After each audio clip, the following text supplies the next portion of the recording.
আসসালামু আলাইকুম রহমতুল্লাহি ওবারকাতু। কেমন আছেন সবাই? আশা করি সকলেই ভালো আছেন।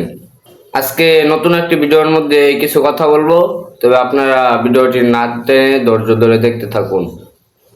বর্তমানে একদল বাইর হয়েছে যে বলে কি না, চরমনাই নাকি একটা সিটও পাবে না, একটা আসনও পাবে না। আমি তাদেরকে বলবো, আরে ভাই, চরমনাই তো ক্ষমতার পাগল না। যদি ক্ষমতার পাগলই হইতো তাহলে আরো আগেই ক্ষমতা পেয়ে যাইতো। কেননা আমি আপনাদেরকে সামান্য একটি উদাহরণ দিয়ে বুঝাই। কিছুদিন আগে আমার এই পেজের মধ্যে একটা ভিডিও ছাড়ছিলাম।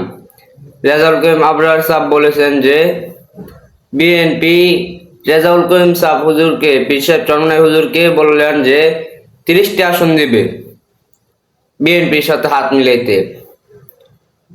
বিএনপির সাথে হাত মিলাইতে 30টি আসন দিবে।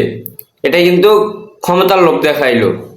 কিন্তু মুফতি সৈয়দ মোহাম্মদ রেজাউল করিম পীর সাহেব চরমনাই উনি না বলে দিয়েছেন। এরকম আরো অনেক বহুত বহুত প্রস্তাব এসেছে রেজাউল করিম সাহেবের কাছে, পীর সাহেব হুজুরের কাছে আর কি, কিন্তু হুজুর গ্রহণ করে নাই।